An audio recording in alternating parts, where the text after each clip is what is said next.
오늘 이 시간 우리가 읽은 이 본문의 말씀을 통해서 결혼을 생각하게 하는 하나님 주권적 신앙이라는 제목으로 하나님의 말씀을 전하도록 하겠습니다. 요즘 우리는 신앙이라는 것에 대해서 말씀을 듣고 있습니다. 신앙, 내 선택이 아니라고 말씀을 전했죠. 신앙은 하나님 주권적인 신앙이 되어야 합니다. 하나님께서 우리에게 베푸신 은혜이기 때문입니다.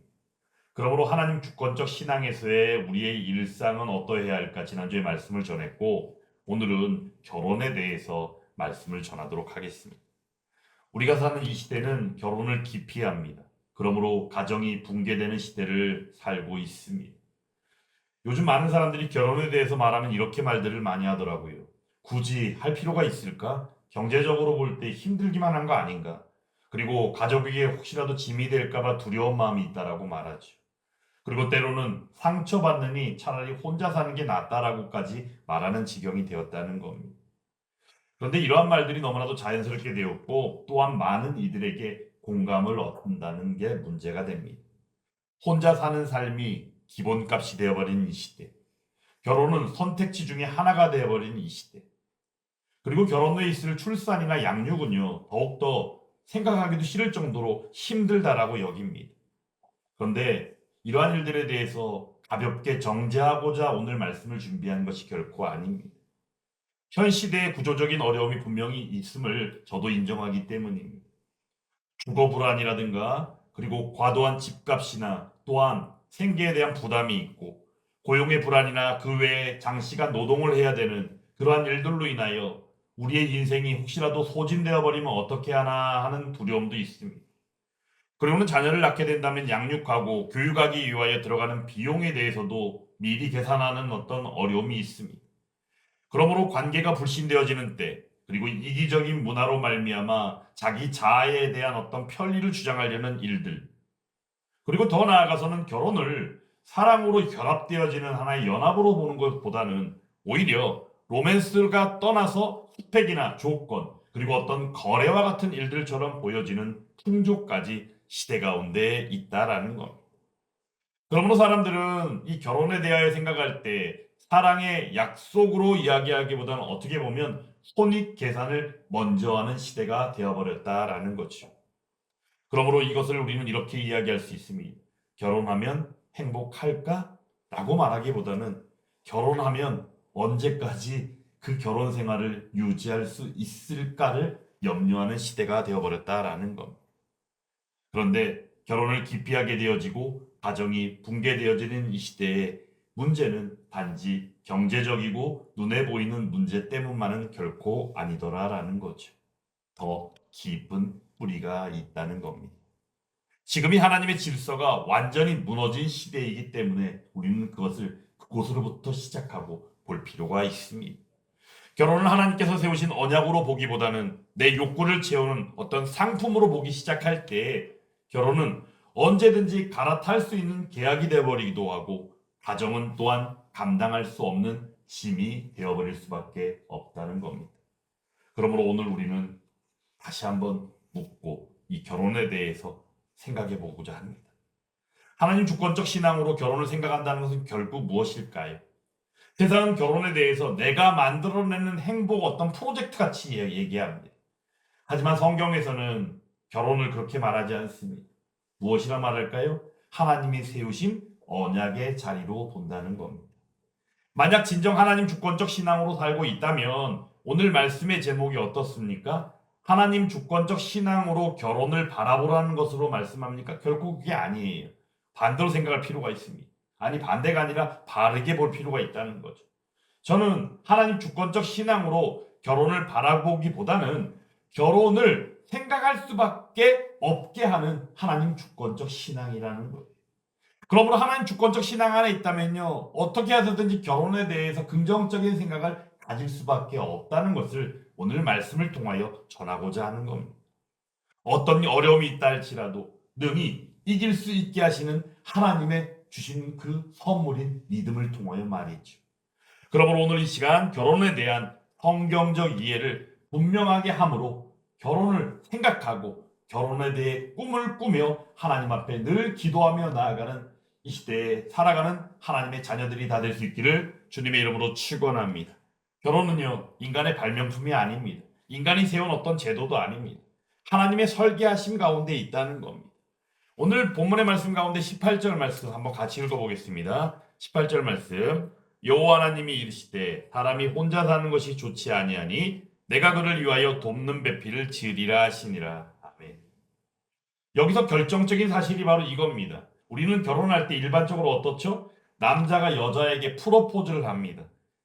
그리고 프로포즈를 받은 여자분이 어떻게 해요? 허락을 하고 오케이 사인을 하면 그제서야 결혼 준비를 이제 하고 나아가게 되죠. 그렇게 가정을 이루는 것이 자연스러운 모습이 되어버렸습니다. 하지만 오늘 성경을 통하여 본 바 하나님께서 세우신 결혼이요 이 가정을 이룬다는 것은요 아담이 먼저 결혼을 요청한 것이 아니다라는 거예요. 어떻게 된 겁니까? 하나님께서 먼저 우리를 향하여 말씀하셨다라는 겁니다. 그러므로 결혼은 인간이 만든 문화가 될 수 없습니다. 인류가 만들었다가 필요 없으면 그냥 폐기하고 조정하고 또 필요에 따라 이렇게 저렇게 할 수 있는 것이 결코 아니더라라는 거예요. 그러므로 결혼은 하나님께서 만드신 창조 질서의 하나가 바로 결혼임을 우리는 기억할 필요가 있습니다. 더군다나 인간의 타락, 죄가 들어오기 전에 하나님이 세우신 선한 질서였음을 우리는 알 필요가 있다는 겁니다. 우리가 일을 한다는 것, 결국 노동한다는 것은 어떤 것일까요? 하나님을 섬기며 세상을 경작해가는 하나의 질서로 우리는 말할 수 있습니다. 그리고 안식을 한다는 것은 어떤 것이겠습니까? 하나님 안에서 숨을 쉬는 그런 질서를 또한 말하는 것이에요. 그렇다고 한다면 결혼은 어떤 것일까요? 둘이 하나가 되어짐으로 세워가는 질서가 바로 결혼이더라라는 거죠. 그러므로 결혼을 기피하는 시대는 단순하게 트렌드의 변화가 아닙니다. 창조 질서에 대한 깊은 혼란이요 붕괴임을 우리는 기억할 필요가 있다는 겁니다. 오늘 본문 우리가 읽은 이 18절 말씀 가운데 나와 있는 혼자 사는 것이 좋지 않다. 이 의미는 과연 어떤 의미겠습니까? 인간에 대해서 혼자서는 아무것도 할 수 없는 그런 결핍의 존재로 하나님께서 말씀하시는 것일까요? 결코 그렇지는 않습니다. 하나님께서는 이것에 대하여 말씀하실 때 이 내용을 우리는 잘 이해할 필요가 있습니다. 무엇이냐? 하나님께서는 인간을 사람을 지으실 때 관계적 존재로 지으셨다라는 겁니다. 하나님과의 관계가 있습니다. 또한 사람과 사람과의 관계가 있습니다. 그리고 사람이 누리는 천지 만물과 즉 자연과의 관계가 있더라라는 겁니다. 그리고는 더 나아가 자기 자신과의 관계까지가 있습니다. 그러므로 하나님께서는 사람을 지으심으로 관계적인 존재요 그 안에서의 질서를 세우셨다라는 겁니다. 그러므로 관계적인 존재로서 혼자 사는 것이 좋지 않다라고 말씀하시며 결혼을 통한 가정을 가지게 하셨다라는 거죠. 가정을 통해 사랑을 배우게 하시고요. 자기 중심성, 자기 어떤 자아를 내려놓고 깨뜨리고 그 가운데 언약적인 책임을 훈련시키시는 장면이 바로 결혼하고 가정을 이루시는 장면 가운데 있게 하셨다라는 겁니다. 이것이 바로 우리가 이해해야 되는 하나님 주권의 방식이더라라는 겁니다. 하나님께서는 우리를 혼자서 알아서 무엇이든 잘할 수 있는 존재로 살게 하지는 않으셨습니다. 하나님께서는 늘 관계 가운데에서 다듬으시고 그것을 세워가게 하셨음을 우리는 기억할 필요가 있습니다. 그러므로 하나님께서는 돕는 배필을 준비하셨습니다. 내가 그를 위하여 돕는 배필을 지으리라. 돕는 배필하니까 뭐 마음대로 부리는 어떤 그런 하급자로 여기는 사람들이 종이 있더라고요. 결코 그렇지 않아요. 여기서 말하는 돕는다라는 의미는 성경에서 볼 때 하나님을 향해서도 돕는다라는 표현을 쓸 때가 있습니다. 시편 63편 7절의 말씀에 보면 주는 나의 도움이 되셨습니다. 내가 주의 날개의 그늘에서 즐겁게 부르리다라고 말씀하며 하나님께서 친히 도움이 되셨다라고 말씀하고 있다는 거예요. 그러므로 이 돕는 배필의 의미는 존엄이 있고 가치가 있는 가운데에서의 동등한 동반자의 의미를 담고 있습니다. 오늘 본문에서는 하나님께서 하와를 직접 지으셨죠. 그리고는 아담에게 어떻게 하세요? 이끌어 오셨음을 우리가 말씀을 통하여 보게 됩니다. 갈빗대 하나를 치와여 여자를 만드시고 어떻게 하셨어요? 그를 아담에게로 이끌어 오시니 22절 말씀에서는 분명히 그렇게 말씀하고 있다는 겁니다. 결혼의 본질은 그러므로 여기에 있습니다. 인간이 만들어낸, 인간이 무엇인가 하려고 한 그런 의미가 아니라 하나님께서 친히 섭리적으로 준비하시고 그렇게 하셨음을 우리에게 알게 한다라는 겁니다. 사람은 서로 만납니다. 만나고 서로 마음이 맞고 사랑이 이루어지면 그 가운데에서는 또한 결혼으로 나아가게 되지. 하지만 우리가 잊어서는 아니 되는 것이 그 만남의 뒤에서 역사로 주관하시는 분은 오직 우리의 하나님이심을 기억할 필요가 있다는 겁니다. 그러므로 하나님 주권적 신앙은 결혼을 결코 내가 쟁취한 결과로 보지 않습니다. 하나님께서 허락하신 은혜로 본다는 것이죠. 지금 말씀을 받고 또한 있는 저와 여러분들이 모두 결혼을 허락하시고 가정을 이루게 하셨음에 하나님이 허락하신 은혜로서 고백할 수 있기를 주님의 이름으로 축원합니다. 그러므로 결혼 이후에 있게 되어지는 어려움이 있을 수 있죠. 힘듦이 있을 수 있습니다. 그런 게 다 없을 수는 없죠. 하지만 그것들이 어때요? 다 은혜 앞에 녹아지게 된다라는 겁니다. 예전에 청년들에게 결혼에 대해서 이야기할 때면요, 저는 이런 말을 꼭 했습니다. 신앙으로 믿음으로 결혼을 한다면 그들 가운데는 결코 싸움이 없을까? 우리가 생각할 때는 예수 믿는 사람들이 결혼했으니까 서로 마음이 잘 맞고 서로 뜻이 잘 맞을 것 같고 서로 뭔가가 뭘 하든지 간에 다 잘 맞을 것 같이 생각들을 하죠. 하지만 결코 그렇지 않다는 거죠. 믿는 사람끼리 결혼하더라도 싸울 때 되면 꼭 싸우더라라는 거예요. 왜?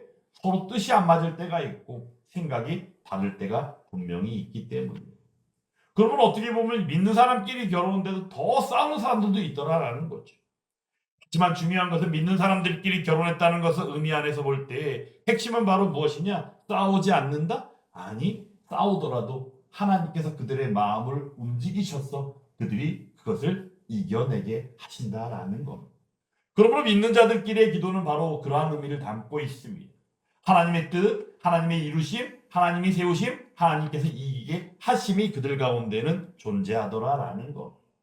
그러므로 결혼에 대해서는 우리는 어떤 감정으로서 사랑의 감정을 느낌으로 결혼을 했다라는 의미보다는 그것이 전제가 되어 결혼하는 것은 맞지만 그럼에도 불구하고 우리는 결혼에 대해서 생각할 때 이 언약이라는 단어를 결코 잊어서는 아니 되더라라는 겁니다. 오늘 말씀 24절 말씀 같이 한번 읽어보겠습니다. 이러므로 남자와 부모를 떠나 그의 아내와 합하여 둘이 한 몸을 이룰지로다. 아멘. 하나님께서 갈빗대 하나를 취하셔서 여자를 만드셨죠. 아담에게 이끌고 오셨습니다. 아담이 고백합니다. 이는 내 뼈 중에 뼈요 살 중에 살이라. 이렇게 고백하죠.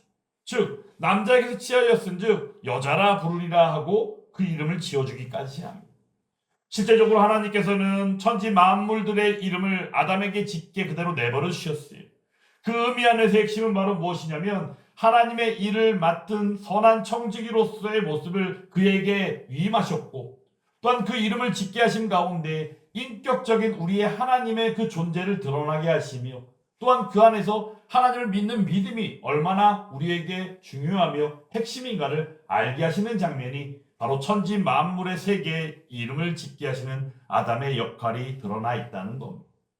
그러므로 이 결혼을 통하여 나타나는 바 또한 여자를 짓고 이끌고 오셨을 때 여자라 부르리라 하는 이 장면을 통해 그리고 더 나아가 남자가 부모를 떠나 그의 아내 즉 아담과 하와가 합하여 한 몸을 이루는 결혼과 가정을 이루는 일들을 통하여 하나님께서는 언약적인 결합으로 정의하고 계시더라라는 것.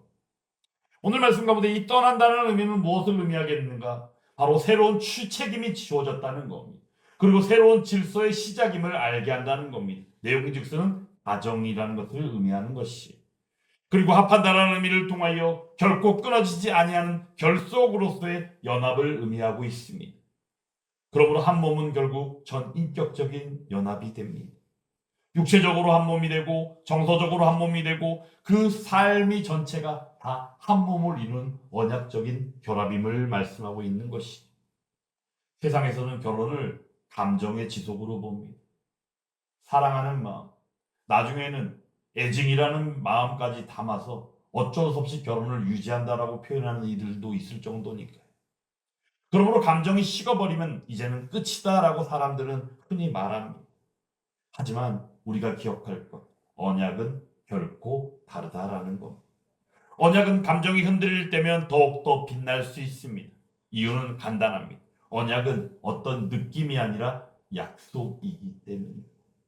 하나님 주권적 신앙은 그러므로 결혼을 내 행복을 보장한 어떤 상품으로 말하지 않습니다.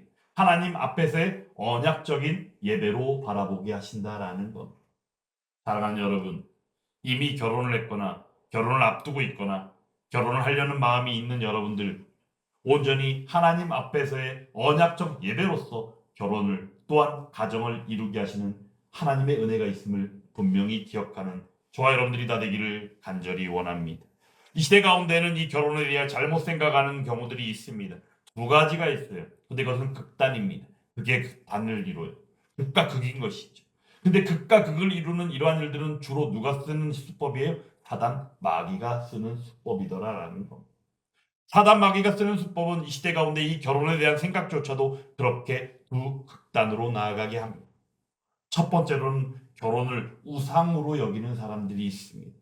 결혼만 하면 다 되는 것처럼 여기는 이들이 있고, 결혼을 하지 않으면 나는 잘못되고 결혼을 해야지만이 내가 살 수 있다라고 생각하는 사람들이 있다는 겁니다. 그리고는 배우자와 함께하는 것만이 내 인생의 의미가 사는 것처럼 이야기하는 이들이 있다는 겁니다. 그런데 결혼을 우상으로 생각하는 이들이 예를 들어 결혼하면 어떻게 될까요? 그 결혼은 무너질 수밖에 없다는 겁니다. 이유는 간단해요.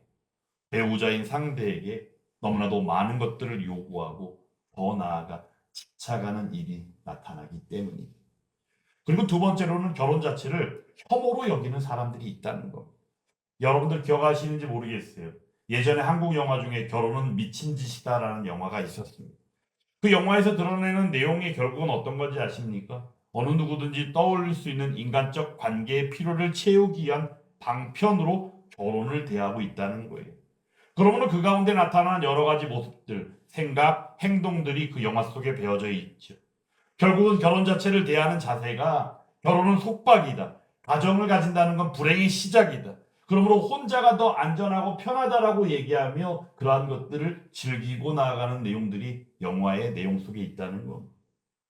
이것은 결국 사람을 지으시고 그 질서와 관계를 창조하심으로 결혼을 그리고 가정을 이루게 하시는 하나님, 그 하나님에 대한 불신이요 믿음에서 저버리는 그러한 행위로 나아가게 되더라라는 겁니다. 성경은 당연히 이 둘 다를 거부합니다. 결혼은 결코 구원이 될 수 없습니다. 하지만 결혼은 하나님이 주신 선한 질서 아래에서 그 은혜를 누리는 장이 된다는 것을 결코 잊어서는 아니 됩니다. 사람들이 결혼을 두려워하는 이유는 무엇일까요? 하나는 결혼을 통하여 어떤 통제가 있을 것이라고 여기기 때문입니다. 내가 상처받을까봐, 내가 자유를 잃을까봐, 내가 어떻게 하다 보면 희생만 하다가 끝나버릴까봐 하는 생각들을 가진다는 겁니다. 하지만 하나님 주권적 신앙 아래서 결혼은 이 질문에 대하여 바꾸게 한다는 겁니다. 내가 통제할 수 있을까라고 여기게 하는 것이 아니라 하나님께서 이 언약을 지키게 인도하실까라는 질문을 하며 그 언약을 바라보게 하신다라는 겁니다. 우리의 주권자 하나님께서는 우리가 사랑할 힘이 없을 때 오히려 더욱더 사랑하게 하시는 줄 믿습니다. 우리가 용서 못할 때 오히려 더 용서하게 하시는 줄 믿습니다. 우리가 무너질 때 우리를 반드시 세우시고 우리에게 은혜를 베푸실 줄 믿습니다. 그러므로 결혼의 견고함은요, 두 사람의 어떤 의지만으로 결코 설 수가 없다는 겁니다. 마가복음 10장 9절의 말씀에는 결혼하는 한 몸을 이뤘을 때 이렇게 말씀합니다. 그러므로 하나님이 짝지어 주신 것을 사람이 나누지 못할지니라 하시니라라고 말씀한다는 겁니다. 하나님의 주권적인 다스리심 그리고 그 은혜만이 그 결혼을 그 가정을 붙들어 주시겠다라고 말씀하고 있다는 겁니다. 그럼에도 서로 간의 노력은 반드시 필요하겠죠. 그 노력은 결국 하나님을 믿는 믿음 안에서 말씀 안에서 신앙 안에서 그 노력이 나타나게 되어진다라는 겁니다. 실제 현실 가운데에서 우리는 하나님 주권적 신앙으로 결혼을 그러면 어떻게 바라보아야 할까요? 실제 현실의 무게는 있는 것이 사실입니다. 정말 우리가 감당해야 되는 일이 맞습니다. 첫 번째로는 경제적인 부담이 있죠. 그런데 하나님께서는요, 말씀을 통하여 무책임하게 믿음으로 하면 돼 라고만 말씀하시진 않는다는 겁니다. 때마다 우리에게 무엇을 주시요? 지혜를 더해 주신 줄 믿습니다. 그래서 지혜롭게 준비하고 그것을 넘어가게 하신다라는 거예요. 동시에 그러므로 경제가 결혼의 주인이 되지 못하게 합니다. 경제적인 문제가 결혼의 주인이 되지 못하게 한다는 거예요. 돈이 결혼을 허락하는 신이 되어버린다면 우리는 어떻게 해요? 평생 결혼을 못하고 결혼을 미루게 된다는 거예요. 이유는 간단합니다. 경제적으로 자유로운 사람은 결코 많지 않기 때문입니다. 그러면 하나님께서는 우리에게 이렇게 말씀하시죠. 지난주 말씀이었습니다. 잠언서 16장 9절에서 사람이 마음으로 자기의 길을 계획할지라도 그의 걸음을 인도하시는 이는 여호와시니라. 아멘. 그러면 여호와 하나님만이 그 걸음을 인도하신다라는 것. 그리고 두 번째로는 관계의 불신과 상처가 있습니다. 하나님께서는 우리가 살면서 느끼는 마음의 상처를 결코 부정하시는 분이 아닙니다. 왜냐하면 우리의 연약함, 우리의 부족함, 우리가 그렇다는 걸 이미 알고 계시기 때문이에요. 그럼에도 불구하고 이 상처가 어떤 가정이나 결혼의 무너짐의 최종적인 이유가 결코 될 수는 없습니다. 사람들은 다 그래라고 냉소할 수 있겠지만 그럼에도 하나님께서는 그런 순간에 어떻게 하십니까? 새롭게 하시는 분이 바로 우리에게 소망이 되시는 우리의 하나님이시더라라는 겁니다. 그리고는 세 번째로는 개인주의 문화가 있습니다. 세상은 내 삶이 최우선이라고 가르치죠. 그래서 내가 만족하고 내가 행복하고 내가 뭔가 이루면 그게 전부라고 이야기하죠. 하지만 결혼은 결코 내 삶의 중심을 깨뜨려 버리는 게 바로 결혼입니다. 결혼은 본질적으로 자기 부인의 훈련의 장이 바로 결혼이기 때문입니다. 예수님의 제자가 되는 길도 어땠습니까? 자기를 부인하고 제 십자가를 지고 예수님을 따라갈 때 예수님의 제자가 되는 것처럼 하나님 주권적 신앙 가운데 결혼을 생각한다는 것 자체가 결국은 결혼을 할 수밖에 없게 만드는 하나님의 그 주권적 신앙이 결국에 가지게 하는 것이 바로 내 자신의 자아를 내려놓게 하신다라는 것. 그러므로 이 시대는 결혼을 싫어하지만 하나님 믿는 주권적 신앙 가운데 있는 이들에게 결혼은 성화의 자리로서 생각하게 한다라는 것. 성경을 보면 우리가 여러 이야기들이 있는데 그 가운데 이삭과 리브가를 잠시 예로 들어 말씀드리겠습니다. 여러분 창세기 24장부터 보면은 아브라함이 나이가 들어서 늙으니까 아브라함의 종에게 이제 그의 아들 이삭의 배우자를 찾아오라고 이제 이야기하는 장면이 나타납니다. 그 가운데는 가나안 여인을 취하지 않고 자기 고향, 자기 족속에게 가서 자기 아들 이삭의 아내를 취하여 오라고 말씀하죠. 근데 그 가운데 이 아브라함의 종과 아브라함이 있는 가운데 아브라함의 종이 이야기합니다. 가서 혹시라도 그 아내된 사람을 찾았는데 그 사람이 오지 아니하겠다 하면 어떻게 할까요? 그러면 이삭을 데리고 가야 합니까? 라고 얘기했다. 어떻게 합니까? 이삭을 그리로 데려가서는 안 된다라고 말하죠. 여기서 가장 중요한 핵심이 바로 무엇이냐? 하나님의 뜻이 분명하다면 그렇게까지 하지 않아도 분명히 배우자를 찾게 된다는 의미가 담겨 있다는 겁니다. 여기에는 어떤 계산보다도 먼저 하나님 앞에 기도함이 나타납니다. 아브라함의 종도 길을 떠나가서 하나님 앞에 기도합니다. 기도할 때 가서 물을 달라 했을 때 물을 주느니 그가 바로 나의 주인 아브라함의 그 아들 이삭의 배우자가 되게 하옵소서. 기도하죠. 하나님의 뜻이 있는 겁니다. 주님 나를 인도하여 주옵소서. 그때 하나님께서는 섭리하심으로 그 길을 열어주시죠. 때마침 리브가가 물을 길러 왔을 때 물을 요청하죠. 그랬더니 물을 당연히 그 아브라함의 종에게 줍니다. 근데 거기서 그치지 않습니다. 아브라함의 종이 낙타를 10마리나 끌고 가는데 낙타 10마리에게 일일이 다 물을 먹여주고 섬기는 모습을 보게 되더라라는. 여기서 우리는 매우 중요한 장면, 바로 하나님께서 예비하시고 준비하신 이의 섬김은 이미 하나님의 계획과 치밀한 준비 아래 있었음을 우리에게 알게 한다라는 겁니다. 리브가가 누군가 봤더니 아브라함이 이야기했죠. 가나안의 여인을 취하지 않고 내 고향, 내 족속에게서 이삭의 아내를 취하라라고 명령한 것처럼, 봤더니 리브가가 바로 누구예요? 아브라함의 동생 나홀, 그리고 그의 아내 밀가 사이에서 낳은 아들 부두엘의 딸이 결국 리브가였던 거예요. 하나님께서는 이미 다 준비하고 계셨던 거예요. 그러므로 그 리브가에게 가고 리브가의 그 부모에게 가서 이야기하였더니 리브가에게는 오빠가 있죠. 누구예요? 야곱을 피신시켰던 바로 그 외삼촌 라반입니다. 라반이 있고 또한 나홀이 있고 밀가가 있는데 그 가운데 가서 이제 지금까지 지나온 이야기들을 다 하면서 리브가를 이제 아브라함의 며느리로 요청을 하죠. 근데 이제 그 가정에서 하는 이야기가 뭐라 그럽니까? 며칠, 아니 열흘이든 며칠이든 좀 더 머물게 해주라고 이렇게 좀 부탁을 하는데 아브라함의 종이 하는 말이 뭐라 그러니까 하나님께서 형통하게 하셨으니 그대로 보내주옵소서. 그래서 리브가의 뜻을 구하죠. 리브가에게 너 어떻게 할래? 리브가의 말은 단 한마디. 네, 그렇게 하겠습니다. 하나님의 계획하심, 하나님의 주권적인 그 인도하심이 너무나도 극렬하게 드러나는 장면이 바로 그러하다라는 거. 지금 리브가가 떠나야 되는 자리는 어떠합니까? 한 번도 본 적이 없는 사람을 만나 결혼을 해야 되는 거예요. 상상도 할 수 없는 일이죠. 예전에 어르신들 보면 얼굴도 보지 못한 채 결혼식 당일에 남편 될 사람을 만나고 아내 될 분을 만나서 결혼했다라는 어르신들이 있었어요. 아마도 이삭과 리브가의 이 결혼 이야기에서 그 이야기가 시작된 게 아닌가 싶을 정도로 그러한 장면이다라는.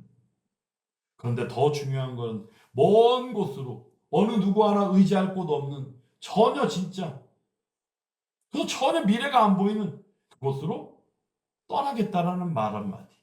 네, 그렇게 하겠습니다.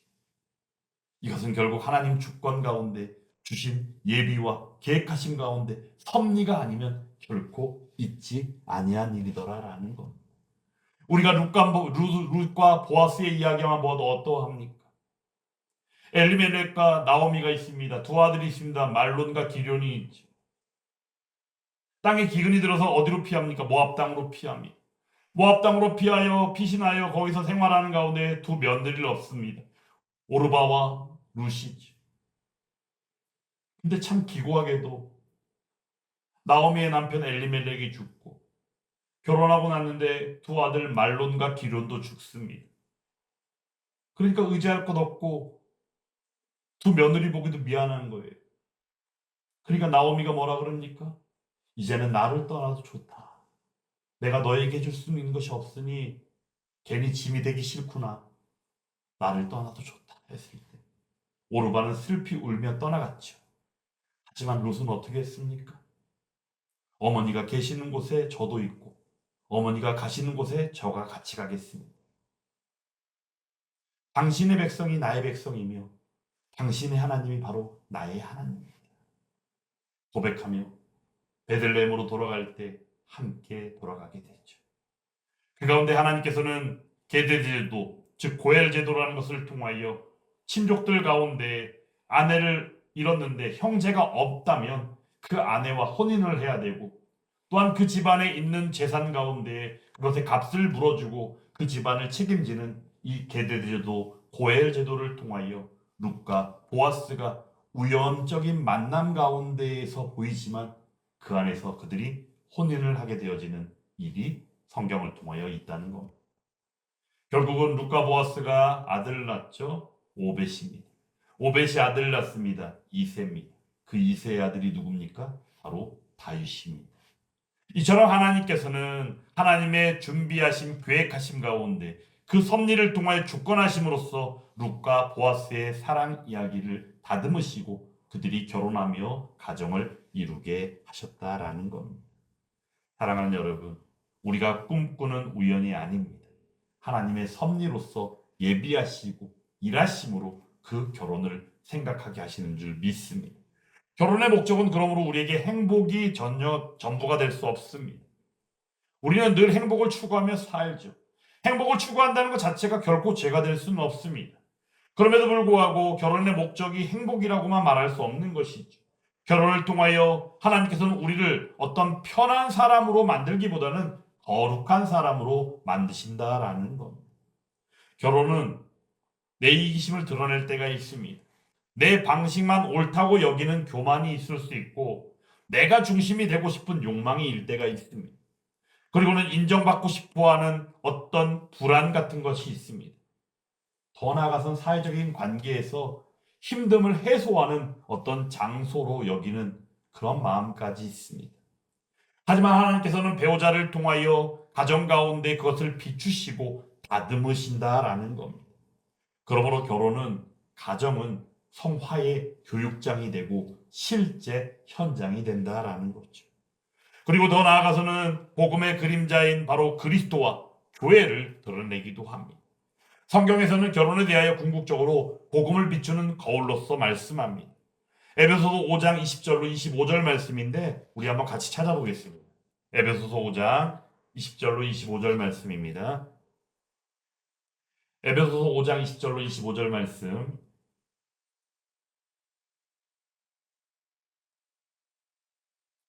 다 찾으셨으면 처음부터 끝까지 같이 한번 읽어보겠습니다. 범사의 우리 주 예수 그리스도의 이름으로 항상 아버지 하나님께 감사하며 그리스도를 경외함으로 피차 복종하라. 아내들이여 자기 남편에게 복종하기를 주께 하듯 하라. 이는 남편이 아내의 머리됨이 그리스도께서 교회의 머리됨과 같음이니 그가 바로 몸의 구주시니라. 그러므로 교회가 그리스도에게 하듯 아내들도 범사에 자기 남편에게 복종할지니라. 남편들아 아내 사랑하기를 그리스도께서 교회를 사랑하시고 그 교회를 위하여 자신을 주심같이 하라. 아멘. 남편과 아내의 사랑은 결국 그리스도께서 교회를 사랑하신 사랑의 모형임을 우리에게 알게 한다는 겁니다. 그러므로 결혼의 기준이 사람의 어떤 감정으로서가 아니라 십자가로 드러난다는 것을 우리는 여기서 이해할 필요가 있다는 겁니다. 그러므로 그 결혼은 희생이 되기도 하고 인내가 되기도 용서가 되기도 한다는 거예요. 그리고 어떤 책임까지 주어지는 것이죠. 그러므로 바로 결혼을 통해서 가정을 세우심으로 생각하게 하는 복음과 그 교회인 것입니다. 그러므로 우리가 이 결혼에 대해서 분명히 이해할 수 있기를 원합니다. 교회의 기초요 시작이 바로 뭡니까? 우리는 그것을 가정이라고 부릅니다. 그러면 우리는 교회의 기초의 시작을 가정입니다라고 반듯하게 말할 수 있어야 합니다. 이것을 우리는 하나님 주권적 신앙으로서 결혼을 생각할 수밖에 없게 만든다라는 거죠. 결혼을 생각하는 신앙의 실제는 그럼 어떠해야 할까요? 아직 결혼을 안 하신 분들이 있다면 여러분들 기억하시기 바랍니다. 결혼을 우상으로 만들지 말고 결혼을 혐오로 밀어내지도 마시기 바랍니다. 하나님을 경외함으로 결혼을 반드시 생각하고 준비하는 여러분들이 되기를 간절히 원합니다. 외로움 때문에 성급하지 마시기 바랍니다. 두려움 때문에 또한 다치지도 마시기 바랍니다. 무엇보다도 하나님 앞에서의 그 신앙이 기준이 되어야 한다라는 겁니다. 그리고 결혼을 한 기혼자들에게 말씀드립니다. 지금 가정생활이 비록 힘들고 어려움이 있어 할지라도 그것이 바로 하나님의 섭리 아래 있다는 것을 인정하시기 바랍니다. 그리고 그 안에서 후회하거나 그 안에서 비교하는 중독들이 끊어지기를 간절히 원합니다. 이 관계를 통하여 이 가정을 통하여 하나님께서 또한 무엇을 빚어가시는지를 바라볼 수 있기를 원합니다. 문제가 있습니까? 그것을 내 힘으로 풀려고 하지 마시기 바랍니다. 우리에게는 하나님께서 주신 은혜의 수단이 있습니다. 기도가 있고요. 말씀이 있습니다. 그리고 교회가 있습니다. 그러므로 말씀을 붙잡고 기도를 붙잡고 교회를 통하여 일하시는 하나님을 온전히 바라보시기를 간절히 주님의 이름으로 축원합니다. 이 시대는 결혼을 기피합니다. 그러므로 가정도 무너지고 또 우리가 나가보면 혼밥 하시는 분들 참 많잖아요. 그죠? 혼자서 식사하시는 분. 제 주변에는 결혼을 한 사람도 있고 결혼을 못한 사람도 있고 다양한 사람들이 있겠죠. 이 시대의 어떤 보여지는 문화가 그러한 것처럼 보이지만 중요한 것은 하나님의 자녀라면 그리스도인이라면 우리는 이 시대의 이러한 공기들을 진리로 생각하지 않기를 원합니다. 우리는 누구예요? 하나님을 믿는 자녀입니다. 우리는 창조자 하나님을 믿습니다. 그리고 더 나아가 언약을 세우신 언약의 하나님을 믿습니다. 그러므로 결혼은 우리의 행복을 위한 어떤 프로젝트로서가 아니라 하나님의 창조 질서이고 언약의 자리이고 또한 성화의 자리이며 그 안에서 복음을 비추는 자리임을 우리가 기억할 수 있기를 간절히 원합니다. 그러므로 주권자 하나님을 바라보시기 원합니다. 그러므로 신뢰함으로 가정을 결혼을 두려움이 아니라 믿음으로 바라봄으로 말미암아 오히려 이 현재를 반듯하게 하나님 주권적 신앙으로 살아냄으로 말미암아 결혼을 생각하고 가정을 생각하며 그 안에서 하나님 보시기에 바르고 고든 삶이 바로 저와 여러분들의 삶이 될 수 있기를 주님의 이름으로 축원합니다.